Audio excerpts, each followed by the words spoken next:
Talk to me. Can Doc save the Sixers? No, can't save the Sixers. And Doc, you know, used to coach my Clippers, so obviously I looked at him in favorable ways. And now since he over there in Philadelphia, I'm going to keep it 100. Hell no, you can't save what the boys are going through over there. If you talk about Embiid and Simmons right now, I mean, I just don't see a clearer case of water and oil trying to mix than in that situation, whether you want to talk about the injury concerns for both guys now, unfortunately, or you want to talk about the commitment concerns from both guys. But this is a Doc Rivers question right now, and he's still a friend of mine, and I respect his work, I respect his resume, but I have to poke at some of the holes in this resume. Doc left the Los Angeles Clippers in dissension once again. The last era of the Clippers, which was Lob City, the players left the Clippers in dissension to the point where people were mad at Chris Paul. People start not liking Chris Paul. You know, the NBA president, the players president, you know, the great guy, the family man. Like, Chris Paul was actually looked at as in a negative light because he has so much on his shoulders in terms of trying to restore or rebuild what the Clippers had in terms of winning and atmosphere, in terms of culture. But more than that, the philosophy differences with Doc Rivers is an issue. And the analytics battle that we saw from Doc Rivers is an issue. Analytics is supposed to be there to support you, to help you, to fuel you, instead of something that you combat and something that you go against. And we saw Doc Rivers in that playoff series against the Denver Nuggets. Look at the analytics that suggested, hey, maybe you want to sit Montrezl Harrell right now and play Zubac by a large margin, by easy numbers, counting numbers. And instead, Doc Rivers went with his gut. He went with his resume. He went with the fact that he was one of the 6 championship coaches on the sidelines in the NBA. All that said, man, when you look at the situation in Philadelphia that they're asking for him to fix and the disappointment a couple of times, maybe all 3 times, even Boston including. Winning 1 championship in Boston may be a disappointment when you got a big 3. I look at all 3 of those eras, and I realize that Doc Rivers didn't overachieve in any of them. How can he do it in Philly? Marcellus, sometimes winning a championship is the worst thing that will happen to people because they will continue to get opportunities that they didn't necessarily deserve. Can Doc Rivers save the Sixers? Absolutely not. But this isn't just an indictment on Doc Rivers. Y'all track with me. Doc Rivers, medical expert? Does Doc Rivers work in the training staff? Is Doc Rivers a guidance counselor? Because the 2 things the Sixers, excuse me, wrong Philly team, the 2 teams that the Sixers need right now, medical help and guidance for their 2 superstars. Rock with me. Joel Embiid, he's only played 45% of the game since he got into the league. Ben Simmons, he's only played 69% of the game since he got into the league. You cannot win if your 2 best players don't play.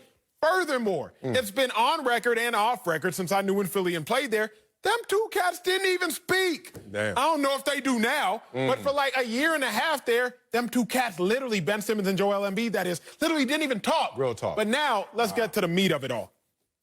The Sixers haven't advanced past the Eastern Conference semis in 35 seasons. They've only done it once. Is that a long time? 35 seasons. That's when that young bad boy AI was there. Once in 35 seasons. Doc Rivers, he was in the Chip City, 7 years. And won 3 playoff series, Marcellus. Won 3. Anybody trying to hear you? So, the fact of the matter is, the Sixers, they can't do it. How are you going to combine what the Sixers can't do with another person who can't do it either and expect that maybe the blind will lead the blind to the proper destination? Make it make sense. It doesn't make sense. Look, Doc Rivers covers a lot of ills in any situation.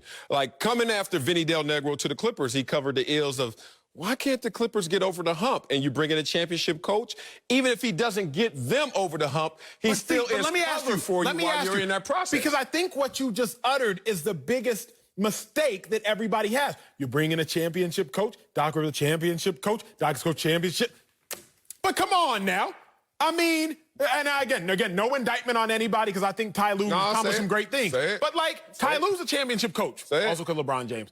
Frank Vogel, championship coach, also because LeBron James. Now, again, Eric Spoelstra is proving that he's a very good head coach, but like, LeBron James won a lot of people's titles. Yeah, but he's not the only way, but that's the NBA way. So KG, Rondo, Ray Allen, and Paul Pierce, he probably was going to get anybody a chip. But that's not fair to do that to now what the NBA way is and then now hold Doc accountable of Phil Jackson, you want to know who he had? Michael Jordan, Sure. Scottie Pippen, Kobe Bryant, Shaquille O'Neal. Win a championship anywhere else? No.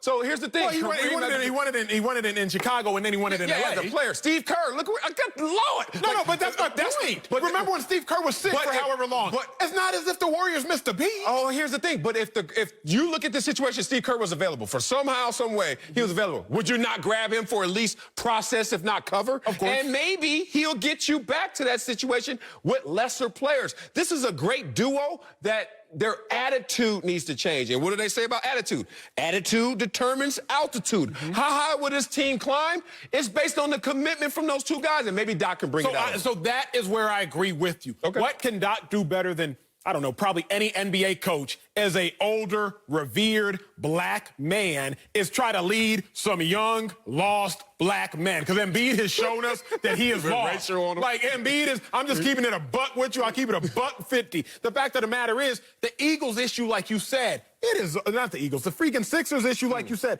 it is all in here. Yeah. Joel Embiid is one of the most talented players that we have ever seen. Yeah. Ben Simmons, he ain't got a jump shot, but defensively, incredibly talented player, getting to the bucket, he's a talented player. The Sixers issue is not skill. The Sixers issue is your two stars don't get along. Your biggest star in Joel Embiid is just a head case, tweeting after the games before he even gets in the showers and ices his knees. He's already on IG and already on Twitter. So if you want to tell me, Marcellus, that Doc Rivers is a revered father figure, is going to be able to disciple these young players and mature them as men, sure. Yep. But what we know is Doc Rivers hasn't really built teams to be great. Doc Rivers was sorry. His record was sorry with the Celtics. He was inundated with 4 future Hall of Famers, well, 3, depending on what you decide Rondo is. Inundated with 3 future Hall of Famers, won a chip, didn't want to win another one, and that was that. But the thing is, you got to look at it from the pool of candidates, and it beats the alternative in many ways because he protects you while you're still trying to figure this out. While you have young stars in their prime and you're committed to building around them, shout out to Elton Brand, guess what you have to do? Find someone who can somehow, some way make this work. Doc Rivers, with his acumen, with his resume, at least buys you enough time, and they buy into that. Think about it. Tobias Harris' best years were with the Clippers, were with Doc Rivers. Let me ask you. Maybe you can agree all that. Let me ask you, though, don't you believe good is the enemy of great? Yeah, but in the NBA, all teams are good except one. There's only one great. It's going to be the Lakers this year. Everybody else got to go back to the drawing board.